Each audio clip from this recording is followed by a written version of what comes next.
अगला सवाल, एक ऐसा बॉलर जिसने आपको सबसे ज्यादा परेशान किया है ग्राउंड में। मुरलीधरन मतलब अगर आज भी मुझे मुरलीधरन को खेलना होता है तो रात को मुझे नींद नहीं आती है, क्योंकि उनका जो एक्शन है वो इतना खतरनाक है कि मुझे समझ में नहीं आता कि कौन सी वो ऑफ स्पिन डालेंगे और कौन सी वो दूसरा डालेंगे। तो एक बार सचिन तेंदुलकर ने बताया हमें कि जब वो अपना हाथ ऐसे ऊपर ले जाते हैं ना तो उनका थंब नजर आता है। अच्छा। तो जो थंब नजर आएगा तो आप उनको पिक कर सकते हो कि दूसरा होगा। बट अनफॉर्चुनेटली जब मैं उसको थंब को बड़े ध्यान से देखता था ना तो उनका थंब भी ब्लैक होता था, उनका चेहरा भी ब्लैक होता था, तो मुझे थंब नजर नहीं आता था। तो पता ही नहीं चलती थी कि कौन सी दूसरा डाल रहे हैं और कौन सी ऑफ स्पिन डाल रहे हैं। तो सबसे अगर खतरनाक गेंदबाज मैंने कोई खेला है जिससे मुझे डर लगा हो वो मुरली। 7-8 साल लगे मुझे इंटरनेशनल क्रिकेट में मुरलीधरन को टैकल करने में। तो 2001 से लेकर 2007-8 तक मैं जब भी श्रीलंका से खेलता था तो मुरलीधरन का डर मुझे हमेशा सताता था।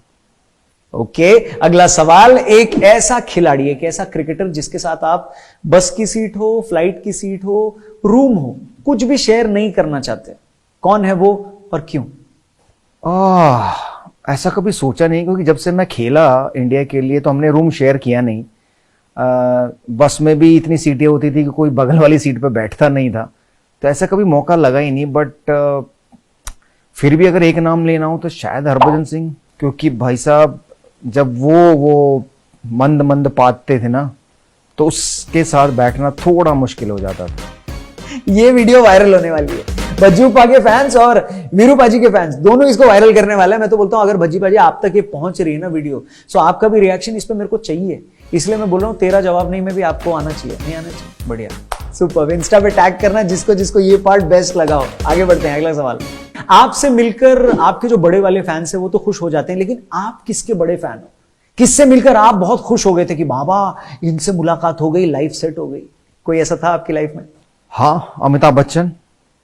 मैं 2003-4 में काउंटी खेलने जा रहा था, तो मैं दिल्ली से एयर इंडिया में था और वो मुंबई से एयर इंडिया में थे। तो हम लैंड एक साथ किए, और जब इमिग्रेशन लाइन में अमिताभ बच्चन बहुत आगे खड़े थे, क्योंकि वो उनकी हाइट जो वो इतनी थी कि मैं बिल्कुल लगभग 100 आदमी मैं पीछे खड़ा हूँगा उनके। और मैंने से उठ के देखा तो अमिताभ बच्चन थे, और उन्होंने मुझे देखा और आंखों से आंखें मिली। तो मैंने उनको ऐसे जेस्चर किया हेलो, उन्होंने भी जेस्चर किया हेलो।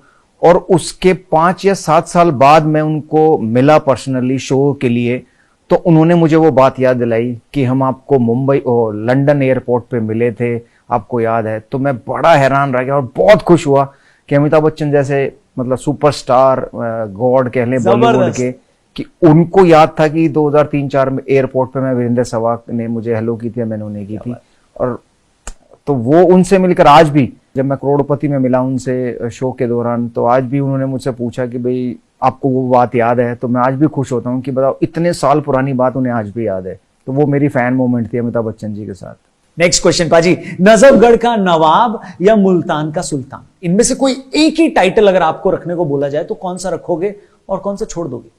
आई थिंक नजफगढ़ का नवाब, क्योंकि मैं पैदा वही हुआ हूँ, पला वही हुआ हूँ, बड़ा वही हुआ हूँ, खेला हुआ, मतलब चप्पा जानता हूँ, क्योंकि हर गली गुच्चे में मेरा कोई दोस्त रहता है, वो मुझे लेके जाता था क्रिकेट खिलाने। तो क्योंकि मुल्तान तो बहुत सारे लोगों को पता भी नहीं होगा कि मुल्तान है कहाँ, लेकिन नजफगढ़ तो सबको मालूम है कि नजफगढ़ दिल्ली में है और वीरेंद्र सहवाग नजफगढ़ से आते हैं। तो नजफगढ़ का नवाब लेना पसंद करूंगा।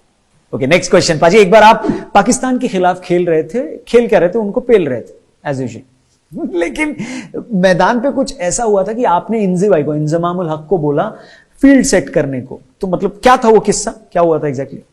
फील्ड सेट तो नहीं, बट मैंने रिक्वेस्ट की, क्योंकि मैं करीब 150 के करीब बैटिंग कर रहा हूँ या 100 से ऊपर बैटिंग कर रहा था, मुझे इतना तो याद नहीं मेरी मेमोरी में। लेकिन मेरे लिए ना deep point, long off, long on, deep mid wicket, deep final leg, ये सब पीछे लगाए हुए थे इंजमामुल हक ने, ताकि मैं चौके छक्के ना मार सकूं। तो मैं बड़ी देर से बोर हो गया 4-5 ओवर, क्योंकि दानिश कनीरिया मेरे लेग्स पे बॉलिंग कर रहे थे पैरों में, और मैं डिफेंड करे जा रहा था और चौका लग ही नहीं रहा था। तो मैंने रिक्वेस्ट की इंजमामुल हक से, मैं इंजी भाई उसको लॉन्ग ऑन जो खड़ा है पीछे उसको आगे बुला लो, मेरा दिल कर रहा है छक्का चौका मारने का। तो उन्होंने कहा तू मजाक कर रहा है, मैंने एक बॉल के लिए बुला लो, अगर नहीं मारा तो वापस पीछे भेज देना। तो उन्होंने दानिश कनीरिया को हाथ किया रोक के कि भाई लॉन्ग ऑन को मिड ऑन पे बुलाया आगे 30 यार्ड के सर्कल में, और दानिश कनेरिया को शायद पता नहीं चला उनको, तो उन्होंने गुगली डाली और मैंने उस गुगली को मिड ऑन के ऊपर से छक्का लगा दिया, और वो बड़े गुस्सा हुए। और इंजमामुल कहता अंजू भाई आपने आगे क्यों बुलाया उसको? तो उसने कहा दानिश तू चुपचाप बॉलिंग कर, तुझे क्या पता यहाँ क्या हो रहा है। अगर तूने आगे खेलना है तो चुपचाप बॉलिंग कर। जबरदस्त। तो बड़े शांत स्वभाव में उन्होंने डाटा दानिश करेनिया को। तो कभी कभी मतलब आपकी इच्छाएं भी पूरी हो जाती है, क्योंकि मैंने पाकिस्तानी प्लेयरों की इच्छाएं बहुत पूरी की हैं, क्योंकि जो शॉर्ट लेग स्लिप पॉइंट और स्लिप में खड़े होते थे या विकेट कीपर, मैं गाना गुनगुनाता था और मुझसे गाने की फरमाइश करते थे, यार किशोर कुमार का वो वाला गाना गा दो, यार मोहम्मद रफी का वो वाला गाना गा दो। तो उनकी फरमाइशें भी मैंने पूरी की। जबरदस्त, धमाल, एक नंबर।